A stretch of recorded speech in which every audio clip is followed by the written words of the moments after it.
Dalam rangka memperingati Hari 11 Maret, Hari Suku Semar 11 Maret 2020, Dinas Pariwisata bekerjasama dengan panitia lokal itu anak-anak muda Kelurahan Kramasan.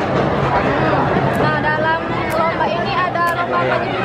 Ya, sekali lagi kami beritakan kepada peserta bidar untuk dewasa umum, yang ketiga dewasa umum. segera Pelampung tengah, pelampung tengah, bengkok, kurang kencang, kurang tarik dulu lagi.